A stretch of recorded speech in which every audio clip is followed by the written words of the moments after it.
continued adoption among mainstream consumers, more people buying into the crypto ecosystem, more people investing in new products and services that are built on top of crypto. Hey folks, Flo here with Blockchain North. We're here at Futurist 2023. I'm here with Mark Greenberg of Kraken. Mark, why don't you start by giving us your who, what, and why, your 30 seconds intro. Yeah, sure. So I'm Mark Greenberg, Managing Director here for Kraken in Canada. I've been with Kraken for the last year, and we're just really focused here on building our Canadian business, and super, super pumped to be in this amazing space here for Blockchain Futurist. Likewise. So I know you come from banking, so what was the moment, sort of the aha, when you realized blockchain was going to be such a disruptive technology? Yeah, so in my last role at a bank, I was building a big team out in Colombia, and built a 1,000-person team out there. And at the same time, the currency was devaluing like crazy. And it was unbelievably disruptive for people's lives. People who are my friends and colleagues there, and things like them deciding they had to move countries, even though they didn't want to, so that they could still afford to eat. At the bank, we had to, at one point, offer a 20+% a raise to everybody all at once. It was super complicated and super messy for everybody, and it just continued to push the thought in my mind, which I've had for many years, is that we do need global currencies that are not government-led, and that's what crypto is and why I think it's so important. Wonderful. Now, of course, the industry hasn't been without its crises, especially over the last sort of 18 months. Has your vision evolved in any kind of way since?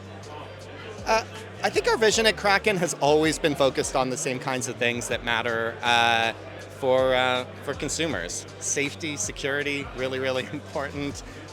Focusing on great prices, really, really tight spreads. And at the end of the day, those things haven't changed. I think for Kraken, we're just really focused on being safe, secure, and customer focused. And that's what's going to play out in the long run, despite all the crises and other firms that are doing all sorts of things that just aren't part of Kraken's MO. And so Kraken is one of the largest exchanges in the world. Top 5 is my guess, more or less, depending on how you measure. And I'm curious, as the head of the Canadian entity, how do you gauge the Canadian market in terms of adoption? What are sort of the challenges and opportunities that you're monitoring? Yeah, so we compare ourselves against other markets globally. At the end of the day, Canada is a little bit slower to adopt cryptocurrency versus some other markets. That's not a bad thing. We still have we believe about 3 or 4 million Canadians hold cryptocurrency today, and about 30% of Canadians have said they want to purchase cryptocurrency in the next 12 months. That's pretty exciting for us. For us, it's just about being there, being the safe, secure, and customer-focused entity that we are. We're just going to continue to be there for Canadians as they want to buy crypto, and continue to help folks who want to build in the ecosystem. So regulation is moving at a fast pace, including in Canada. How does a company like Kraken keep up and stay compliant? So, here in Canada, we're really lucky in a way that we have a pretty clear regulatory pathway. And the Securities Commission's securities administrators here in Canada have laid out a pretty straightforward rule book to follow. Is it easy to follow? Do we love every part of it? Absolutely not.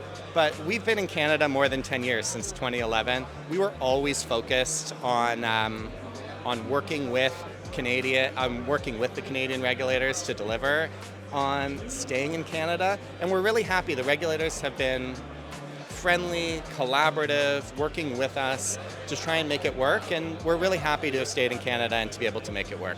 There's a lot of work that goes on behind the scenes day by day to make that happen, but we're proud to be in Canada. We're proud to be committed to Canadians. Wonderful. Well, obviously that's music to our ears as a Canadian media. Now, I hear there's a lot of conversations behind the scene with governments as well, so I'm curious your stance on policy, and as much as what you can share today, coming from the federal government in particular, relating to crypto. Yeah, at the end of the day, as I said, we have a relatively clear rule book here in Canada that allows us to invest in Canada and allows us to stay and continue to thrive here.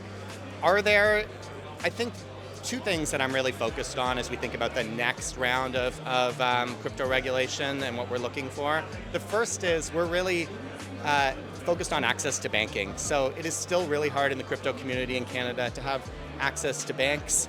and especially the big five banks, and we're continued to focus with regulators, with the banks on opening up fiat banking services to crypto companies like Kraken. At the same time, the other is we still believe that crypto should be treated as a payments tool as much as it is an investment tool, and the capital gains tax makes that really hard. It makes it very hard to make a small purchase of a coffee with crypto. And so we're really focused on looking at capital gains exemptions and other things for small purchases that would allow crypto to continue to operate within as a payment mechanism here in Canada. Yeah, so. Sort of a level playing field, I guess, is what you're talking about. Yeah. So you come from banking, and of course, recently we've seen significant moves from, Bay Street, Wall Street, banks, investment funds, BlackRock, etc. Do you foresee a change in narrative coming from that milieu, let's say? I'm happy to hear the conversation changing from crypto as a side or something they weren't thinking about to something that is just part of our financial services ecosystem. And I continue to see that growing. The more people buy crypto, as I said, 4 million Canadians already hold crypto, more coming in the years to come, maybe another 10 million over the next few years. And banks and other financial services providers are just going to have to pay attention to it. And Kraken is just, I'm excited for that. Bullish on the industry, bullish on how it's just going to permeate everything that we do across everything we buy and purchase. So. Does it come a point maybe where the banks become competitors? Maybe. In some ways, it's bring it on. I don't know. I guess you're going to say the pie is big enough to be grown forever. Yeah, the more we can build a bigger pie, the happier we are. At the end of the day, our mission is about increasing the adoption of crypto. And the more other organizations that make crypto a part of what they do, the happier that we are. That sounds great. Now, maybe to lighten the load a little bit, I'm going to ask you to choose your favorite child in a way. Do you have a crypto project, a blockchain project that you're particularly passionate about, or a use case even that you see as being maybe the most disruptive in the coming years? Yeah, I wouldn't be doing my job if I didn't shill some of the Kraken products. So Kraken NFT, which is our NFT platform with no gas fees, really, really, really excited about it.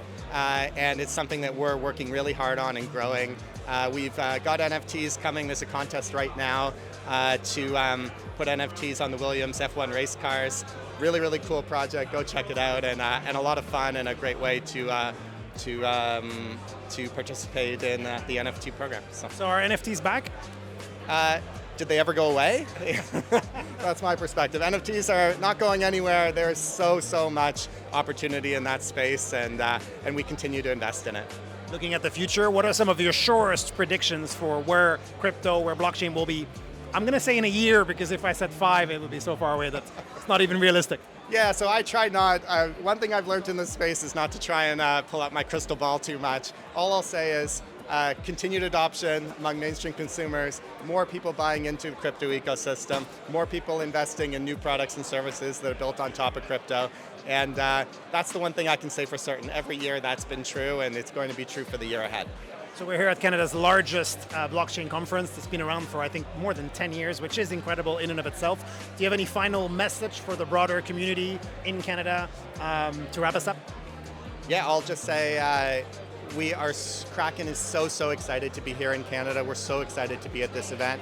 And we're so excited to have been with Canadians for more than 10 years. And I am just, if you haven't checked us out, go check us out. But just, we are so excited to continue to support the crypto community here in Canada at amazing events like this. Awesome. Thank you very much, Mark.